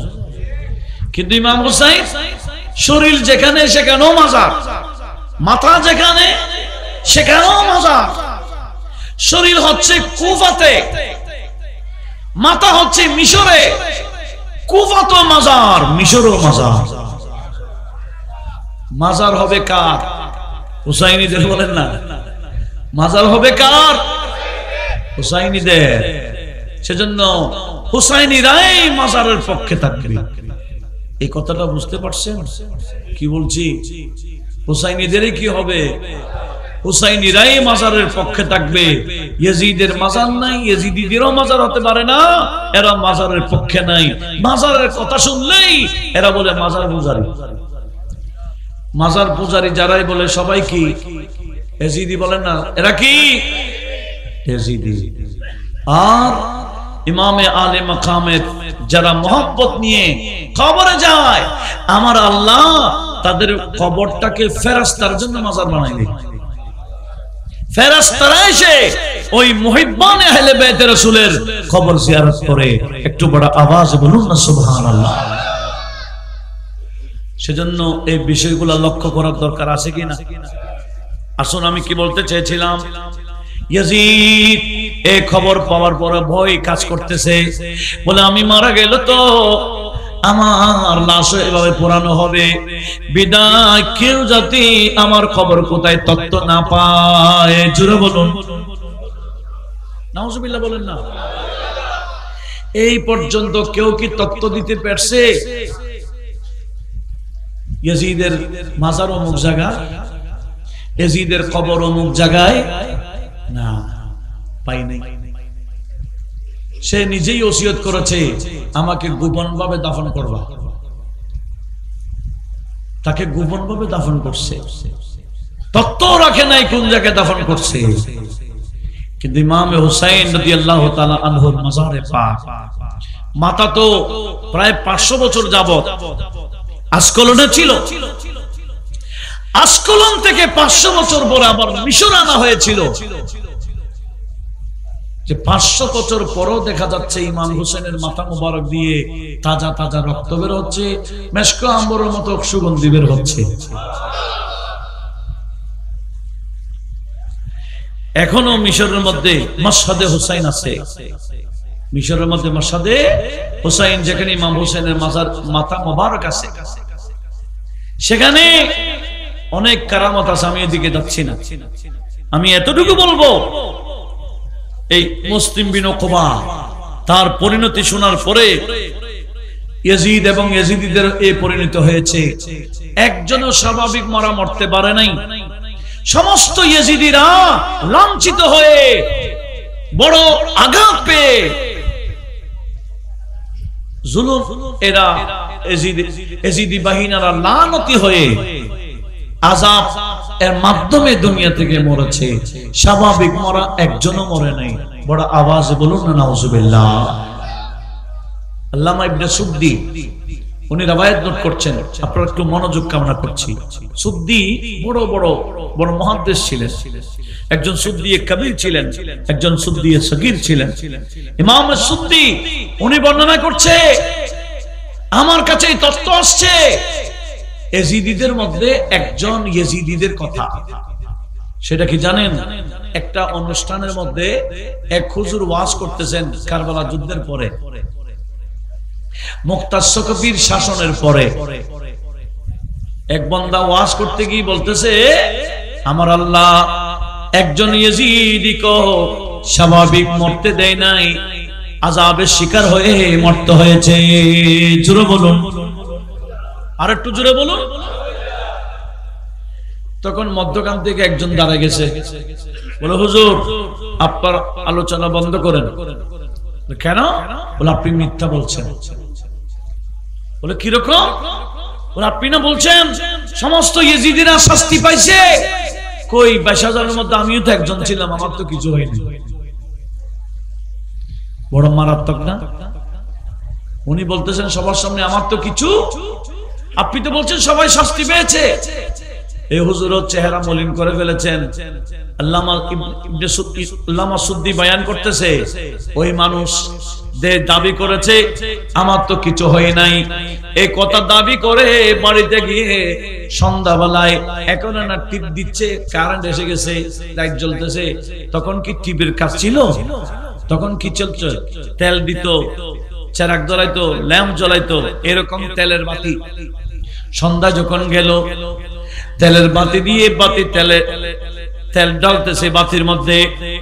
ইমাম হুসেনের কি কারামত, আমার আল্লাহর কি কুদরত, নবীজির মুজিজা। হঠাৎ বাতাস এসে তেলগুলো তার শরীরের মধ্যে ফেলে দিল, এমনকি আগুনও তার এমন ভাবে পড়েছে সে আর বাঁচতে পারে নাই। এমন ভাবে ধাও ধাও করে জ্বলেছে, জলে কয়লা হয়ে যায়। জোরে বলুন নাউজুবিল্লাহ। যে বলেছিল আমার কিছু হয় নাই, তার শরীর কি হয়ে গেছে? কয়লা হয়ে গেছে। ইমাম সুদ্দি বলে এটা চতুর্দিকে ঘটনা ছড়িয়ে গেছে। আমিও গেলাম তার লাশটা দেখতে, আমি দেখেছি কয়লা দেখেছি, চেনার কোনো আলামত ছিল না। বড় আওয়াজে বলুন না নাউজুবিল্লাহ। আমার আল্লাহ বলতেছেন কাযালিকা আযাবু ওয়াল আযাবুল আখিরাতি আকবার। এটা তো দুনিয়ার আযাব, কিন্তু আখিরাতের আযাব তো আরো মারাত্মক। কথা বলুন ঠিক কিনা? তাহলে ইয়াজিদীদের অবস্থা দেখছেন তো, একজন ইয়াজিদীও স্বাভাবিক মরতে পারে নাই। এরা দুনিয়া তো শাস্তি পেয়েছে, কবরে তো শাস্তি থাকবে, আখিরাতে জাহান্নাম ছাড়া কোনো উপায়। এখন যারা ইয়াজিদের পক্ষে অবলম্বন করছে, এরা ইয়াজিদ যেখানে যাবে তারাও সেখানে থাকবে, কোনো সন্দেহ আছে? কিন্তু আলহামদুলিল্লাহ, হুসাইনি হয়ে যদি মারা যায়, হুসাইনি হয়ে যদি মরতে পারেন, লাভ কি? শুধু হুসাইনি দেখেন, আমার নবীজি বলেছেন, এই হাদিস খানা কানজুল উম্মালে রয়েছে, আল্লামা ইবনে আব্দুল কামিল নোট করেছেন। মেরাজের রাতে আল্লাহ নবীজিকে ওয়াদা দিয়েছেন। কি ওয়াদা দিয়েছেন এটা নবীজি আমাদের সামনে উপস্থাপন করেছেন। বড় আওয়াজে বলুন না সুবহানাল্লাহ। আমাদের নবীজি বললেন কি, ওয়াদানি রাব্বি ফি আহলে বাইতি। নবীজি বললেন, আমার কিয়ামত পর্যন্ত উম্মতেরা সবাইকে আমি বলে দিচ্ছি, রব্বুল আলামিন আমার আহলে বাইতের বিষয়ে আমার সাথে ওয়াদা করেছেন। জোরে বলুন, আরো জোরে বলুন। আমার সাথে আমার আল্লাহ ওয়াদা করেছেন আমার আহলে বাইতের বিষয়ে। তাহলে একটু মন দিয়ে শোনার দরকার আছে কিনা? আজকে এটা আহলে বাইতের মাহফিল। আহলে বাইতের বিষয়ে আমার আল্লাহ আমার সাথে ওয়াদা করেছেন। সে ওয়াদাটা কি? আমার নবীজি বলছেন, মান আকরা মিনহুম, আমার আহলে বাইতের মধ্যে যাদেরকে আমার উম্মতের মধ্যে পুরুষ হোক নারী হোক, যারা সম্মান করবে বিত্তাওহীদে, ঈমানের সাথে, ওয়া ওয়ালিয়া বিল বালাগি, এবং কি সম্পূর্ণ পরিপূর্ণ মহব্বত রাখবে। আমার আহলে বাইতের প্রতি মহব্বত রাখলে ঈমানের সাথে, আল্লাহ ইউআযিবাহুম, আমার আল্লাহ ওয়াদা দিয়েছেন ওই আহলে বাইতের প্রেমিককে আমার আল্লাহ কোথাও আযাব দেবেন না। জোরে বলুন, আযাব দেবেন কাকে? ইয়াজিদীদেরকে।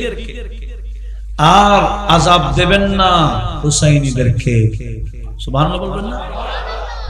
এই ওয়াদা কার? নবীর সাথে ওয়াদা করেছে। লা ইউআযিবাহুম, আমার আল্লাহ তাদেরকে আযাব দেবেন না। তাহলে সেজন্য আওলাদ রাসূল, আহলে বাইতে রাসূলের মহব্বত, ওনাদের ভালোবাসা, এটা নিয়ে যদি কবরে যাওয়া যায়, কবরও আযাব থাকবে না, কিয়ামতের ময়দানও আযাব থাকবে। কোত্থেকে? আরে সেদিন তো হওজে কাউসার বন্টন করবেন ইমাম হাসান এবং হুসাইন এবং ওনাদের দুজনের আওলাদরা। হওজে কাউসার কি করবেন? কিয়ামতের ময়দানে বন্টন করবেন এই দুইজনের আওলাদরা। জানার দরকার আছে কিনা? সেজন্য অন্য কিছু না পাইলো যারা ইমামে আলী মাকামের মহব্বতে মাহফিল সাজান, টাকা দেন, পয়সা দেন, মহব্বত দেখান, কিয়ামতের ময়দানে হওজে কাউসার পাবে। কারণ হওজে কাউসার তো ওনারাই বন্টন করবেন। আল্লাহ আমাদের সবাইকে সে হওজে কাউসার পান করে শান্তিতে থাকার তৌফিক দান করুন। আর আমার নবীজি বলেছেন, হওজে কাউসার যারা একবার পান করতে পারবে, এদেরকে আর তৃষ্ণায় কাবু করবে না। সূর্য যতই কাছ থেকে তাপ দিক না কেন, এদের তৃষ্ণা লাগবে না। একবার যদি হওজে কাউসার পান করতে পারা যায়, একটু জোরে বলুন না সুবহানাল্লাহ। তাহলে মহব্বত যদি আওলাদ রাসূলের মাহফিল সাজা হয়, লাভ আছে কিনা? দুনিয়া তো শান্তি, আযাব কখনো কোথাও দেবেন আমার আল্লাহ। আর ইয়েজিদিদের সাথে থাকলে লাঞ্ছনা দুনিয়া তো আছে। ইয়েজিদিরা মারা গেলেও আমরা দেখেছি লাঞ্ছনা হয়ে, লাঞ্ছিত হয়ে মরে, ঠিক কিনা? এই করোনা কালে হুসাইনি বড় বড় আলেমরাও মারা গেছেন, আবার ইয়েজিদিও বড় বড় আলেমও মারা গেছে। আপনারা তো দেখেছেন অবস্থা কি। হুসাইনিরা মারা যাওয়ার পরে ইনাদের চেহারা আরো বেশি সুন্দর হয়ে গেছে। কথা বলুন, ঠিক কিনা? আর ইয়াজিদিদের মারা যাওয়ার পর চেহারা দেখাইছে? দেখাবে না। কেন? এদের চেহারা কালো হয়ে যায়, বড় মারাত্মক হয়ে যায়। এদের চেহারা দেখলে মানুষ ভয় পায়, সেজন্য চেহারা দেখাই না। এটা বাস্তবতা। এটা শুধু দুনিয়ার বিষয় নয়, আখিরাতেও একই অবস্থা। কোরআন নাযিল করে আমার আল্লাহ বলছেন, ইয়াউমা তাবিয়াদ্দু ওজুহ ওয়া তাসওয়াদ্দু ওজুহ, সেদিন কিছু চেহারা নূরে নূরানি হবে, আবার কিছু চেহারা বড় কালো কালো হয়ে যাবে। জোরে বলুন নাউজুবিল্লাহ। এটাও আমার আল্লাহ বলেছেন। আর আমার আল্লাহর বাণীগুলা নবীজি আমাদেরকে শুনিয়েছেন। আল্লাহ বলেছেন, ইয়া রাসূলুল্লাহ, আপনার আওলাদের মহব্বত দিয়ে যারাই মরবে এরা কামিয়াব হবে, আপনি এবং আপনার আওলাদের সুপারিশ পাবে, জান্নাত নসিব হবে।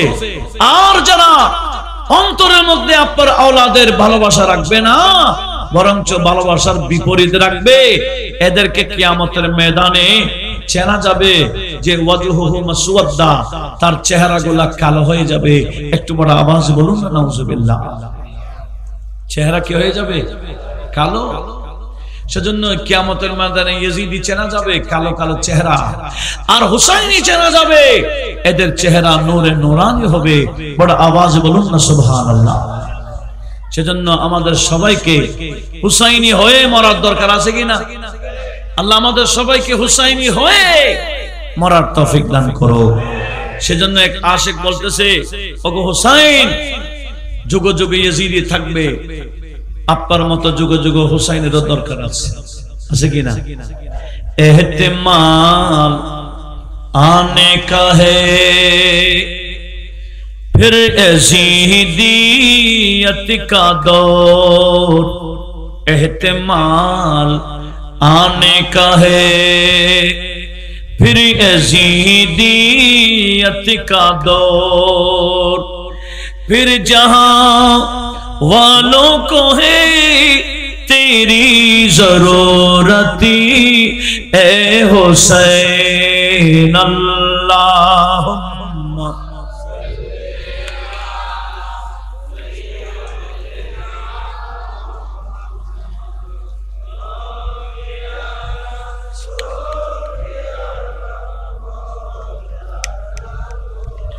नुत्को जिसका ज़ीनते दीने पैगंबर वो हुसैन, नुत्को जिसका ज़ीनते दीने पैगंबर वो हुसैन, था जो शरह मुस्तफा तफसीरे हैदर वो हुसैन, अल्लाहुम्मा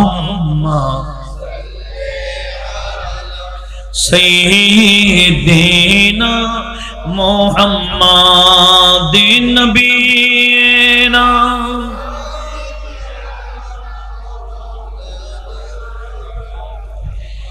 এই যুগে যুগে ইয়াজিদি মানে খারজি।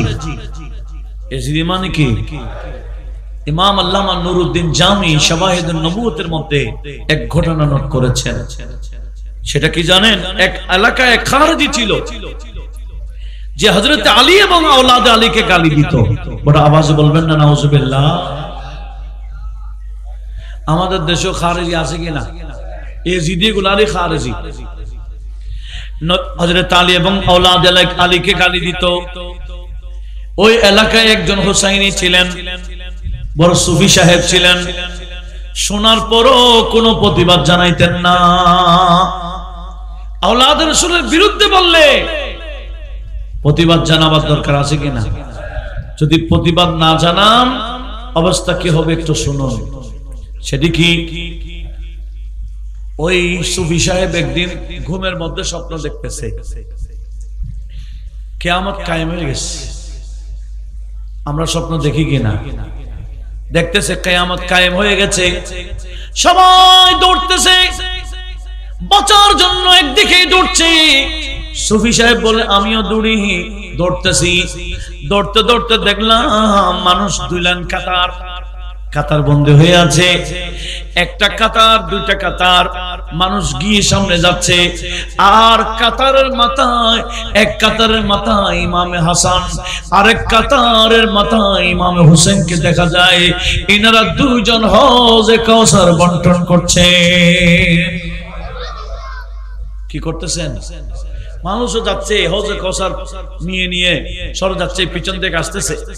সুফি সাহেব বলে আমিও কাতারে দাঁড়ায় গেলাম, একজনের পর একজন যাচ্ছিলাম। যেতে যেতে একেবারে কাছে গেলাম, এবার আমার পালা, হজে কাউসার আমাকে দেওয়া হবে। ঠিক ওই মুহূর্তে দেখতে পেলাম ইমাম হাসান এবং হুসাইনের মধ্যখানে দয়াল নবীজিকে দেখা যায়। জোরে বলুন। স্বপ্নের মধ্যে নবীকে দেখলে কি স্বপ্ন বলে উড়াই দেওয়ার সুযোগ আছে?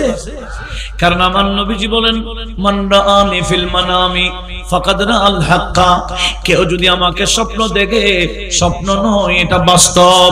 লিআন্না শায়তানা লা ইয়াতামাসসালু সূরাতি, ইবলিস বিভিন্ন সূরত ধারণ করতে পারলেও আমার আল্লাহ ইবলিসকে ক্ষমতা দেয় না। ইবলিস আমি নবীর সূরত ধারণ করতে পারে না। জোরে বলুন। সেজন্য স্বপ্ন যুগে নবীকে দেখলে কি স্বপ্ন না বাস্তব? আল্লাহ আমাদেরকেও স্বপ্ন যুগে হলো নবীকে দেখার তৌফিক দিক। আমরা দেখতে চাই, একটু নবীর দরবারে অনুরোধ করেন না। আ জাহে আগর খ্বাবো মে সরকার মদিনা, আ জায়ে আগর খ্বাবো মে सरकार मदीना, सरदार मदीना, सरकार मदीना, सरकारों के अनवार सी पुरनूर सीना, पुरनूर सीना, पुरनूर सीना, रोशन हुई सीना, आ जाए अगर ख्वाबों में सर पर्दा रुखे रोशन से उठा दीजिए हज़रती, पर्दा रुखे रोशन से उठा दीजिए हज़रती, हो जाए ज़ियारत, हो जाए ज़ियारत में तालिब दीदार हुए माहे मदीना, ए माहे मदीना, मेहताब मदीना, ए माहे मदीना, मेहताब मदीना, आ जाए अगर ख्वाबों में सरकार मदीना। सलातुनिया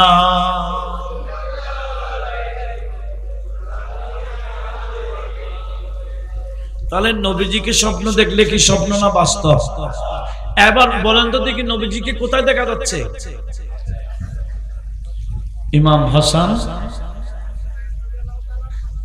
হাসান এবং ইমাম হুসাইনের মধ্যখানে দেখা গেছে। তাহলে এটা কি স্বপ্ন বলে ওড়াই দেওয়ার সুযোগ আছে? নবীজি বলে, আমার হাসান আয় আমার হুসাইন এই বান্দাকে হজে কাউসার দিতে পারবে না। হজে কাউসার কে? এই বান্দাকে দিতে পারবে না। এগুলো এজিদি গালি দিয়েছে, কিন্তু উনি প্রতিবাদ জানাই না, দিতে পারবো না। ইনি কাঁদতেছে, ইয়া রাসূলুল্লাহ হজে কাউসার না পাইলে আমার জিহ্বা তো বের হয়ে যাচ্ছে, এখন আমি কি করি? নবীজি বললেন, হ্যাঁ তোমার একটা সুযোগ আছে। যে বান্দা তোমার এলাকার মানুষ আমার আলীকে গালি দেয়, আমার আওলাদে আলীকে গালি দেয়, এই ইয়াজিদি তার ব্যাপারে তুমি কোনো প্রতিবাদ জানাও নাই, আজকে তুমি হজে কাউসার থেকে মাহরুম হচ্ছ, তুমিও হজে কাউসার পাবা। একটা কাজ করতে পারলে। ওই বান্দা বলছি, ইয়া রাসূলুল্লাহ কি কাজ করব একটু বলুন। তখন নবীজি একটা তলোয়ার দিলেন, বলে যাও এই তলোয়ারটা নিয়ে যাও, যে বান্দা আমার আলীকে গালি দেয় তাকে, সে এখন ঘুমন্ত অবস্থা আছে, ঘুমার অবস্থায় আছে, তাকে এখান থেকে গিয়ে তুমি যদি তার শরীর থেকে মাথা আলাদা করে দিতে পারো, আবার আসলে তোমাকে হজে কাউসার দেওয়া হবে। জোরে বলুন সুবহানাল্লাহ। হুজুর কোথায় যাচ্ছেন আবার? এদিকে এদিকে এইদিকে এদিকে একটা নারা লাগান না, এই নারা দেন। নারে তাকবীর, নারে তাকবীর, নারে রিসালাত, নারে রিসালাত, নারে গাউসিয়া, আহলে সুন্নাত ওয়াল জামাত। প্রধান বক্তার আগমন।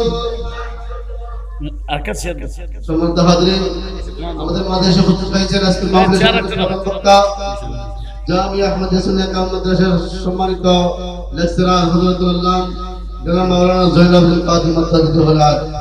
একটু বড় আওয়াজে বলুন মারহাবা। আপনারা অপেক্ষা করছেন, আমি অপেক্ষা করতেছি। মাশাআল্লাহ, ঠিক আছে, বলেন মারহাবা। আমি যেটা ধরেছি সেটা শেষ করে দিচ্ছি। সেটা কি? এই জালেমকে মারার জন্য আমার নবীজি তলোয়ার উঠাই দিলেন। যাও এই খারজিকে মেরে আসতে পারলে হজে কাউসারে লাগে না। এই বন্ধ ঘুমের মধ্যে দেখতেছে তলোয়ারটা নিয়ে দিলেন দৌড়, এলাকায় পৌঁছে গেছে। এই খারজির ঘরে ঢুকে তাকে জবে করে চলে আসছে, তলোয়ার লাল হয়ে গেছে। বলে ইয়া রাসূলুল্লাহ দেখেন আমি আপনার দেওয়া তলোয়ার দিয়ে তাকে মেরে আসছি। বলে তলোয়ারটা আমাকে দিয়ে দাও। তলোয়ার নিয়ে ফেললেন নবীজি। নবীজি বলেন এই হাসানাইনি কারিমাইন, এবার হাউজে কাউসার দিতে পারো। হাউজে কাউসার যখন দিলেন, পান করবেন এর পজিশন নিয়েছে, ঘুম ভেঙে গেছে। হেরে হাউজে কাউসার পাওয়ার পরও তো পান করতে পারি নাই, আরেক টেনশন। বড় আওয়াজে বলুন না সুবহানাল্লাহ। উনি আর ঘুমাইতে পারছেন না, ঘুম থেকে উঠে মসজিদে চলে গেলেন। বলে রাতটা মসজিদে কাটাই, ইবাদত করি। আরে কি দেখলাম কি দেখলাম, ফজরের নামাজ পড়ে যখন মসজিদ থেকে বের হলেন, দেখতেছেন এলাকার অনেকগুলা মানুষ। কিরে আজকে এত মানুষ কেন? বলে আপনি কিছু জানেন না? বলে কি হয়েছে? আমি তো জানি না, আমি তো মসজিদেই ছিলাম। বলে কেন? ওই যে খারেজি যে হযরতে আলীকে গালি দিত, মাওলা আলী শের খোদার औलादকে গালি দিত, তাকে কে যেন ঘুমের মধ্যে জবে করে চলে গেছে। জোরে বলুন সুবহানাল্লাহ। ইনি বলছে কিরে জবে তো আমি করেছি, তবে আমি তো ঘুমিয়ে করেছি। বাস্তব তো জবে করে নাই, আমি তো ঘুমিয়ে করেছি। আবার চিন্তা করতেছেন তলোয়ার তো নবীজির দেওয়া, কাউকে আমার নবীজি ঘুমে কিছু দিলে এটা আর ঘুম থাকে না। কাউকে রুটি দিয়েছেন, বাস্তবে পেয়েছেন। কাউকে চাদর দিয়েছেন, বাস্তবে পেয়েছেন। কাউকে স্বর্ণের মুদ্রা দিয়েছেন, বাস্তবে পেয়েছেন। একটু বড় আওয়াজ বলুন না সুবহানাল্লাহ। নবীজি ঘুমে দিল, এটা কি ঘুমে তলোয়ার দিয়েছে? এটা আর ঘুমে নাই, এটা বাস্তব হয়ে গেছে। সুবহানাল্লাহ বলেন। কাউকে কিছু না বলে ঘরে চলে গেলেন। কিছুক্ষণ হইতে না হইতে পুলিশ এসে এলাকার যুবক সব ধরে ধরে নিয়ে যাচ্ছে। এখন উনি বলছেন হায় রে, এলাকার মানুষদেরকে তো পুলিশে নিয়ে যাচ্ছে, মারছি আমি, ধরে নিয়ে যাচ্ছে আরেকজনকে। আবার কোন মুসিবতে পড়ে আমি একটু থানায় যাই। থানায় গিয়ে ওসি সাহেবের সাথে সাক্ষাৎ করে বলছেন, ওসি সাহেব আমাদের এলাকার এতগুলো ছেলেকে আপনি ধরে নিয়ে আসছেন। বলে কেন, আপনি জানেন না খুন হয়েছে? উনি বলছেন তো জানি তো, এরা কি খুনি? বলে না, রিমান্ডে দেব। কে খুনি বের করে ছাড়বো। বলছেন আপনি পারবেন না। বলে কেন? বলে এদের মধ্যে একজনও খুন করে নাই, খুন তো আমি করছি। ওসি সাহেব অবাক হয়ে গেলেন, আপনি আল্লাহওয়ালা মানুষ, সুবি সাহেব মানুষ, আপনি খুন করেছেন? বলে আমি খুন করেছি ঘুমের মধ্যে। ওসি সাহেব বলে পাগল, ঘুমের মধ্যে খুন করলে কি খুন হয়? বলে ওসি সাহেব ঘুম হতে পারে, স্বপ্নটা কিন্তু আমার নবীজি, আমি আমার নবীজির দেওয়া তলোয়ার দিয়ে তাকে মেরেছি। হাদিসে আমার নবীজি বলেছেন, নবীজিকে ঘুমে দেখলো, ঘুম তাকে এটা বাস্তব। নবীজি কাউকে কিছু দিলে এটাও বাস্তব। আমার মাধ্যমে নবীজির হাদিসের প্রমাণ হয়েছে। আমি ঘুমে জবে করলো, জবেটা কিন্তু বাস্তব হয়ে গেছে।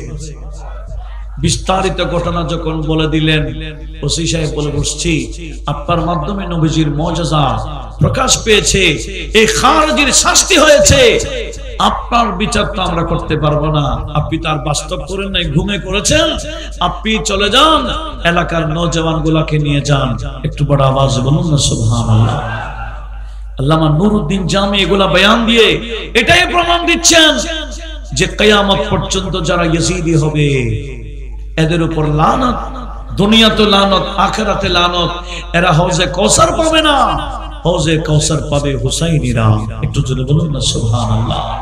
আল্লাহ পাক আমাদের সবাইকে হুসাইনি হয়ে কবরে যাবার তৌফিক দান করুন। যারা যেভাবে আজকের মাহফিলে মহব্বত দেখিয়েছেন, সবাইকে দুনিয়া আখিরাতে উত্তম বদলা দান করুক। আমিন। ওয়া মা আলাইনা ইল্লাল বালাগ ওয়া আখিরু দাওয়ানা আলহামদুলিল্লাহি রাব্বিল আলামিন। আসসালামু আলাইকুম ওয়া রাহমাতুল্লাহি ওয়া বারাকাতুহু।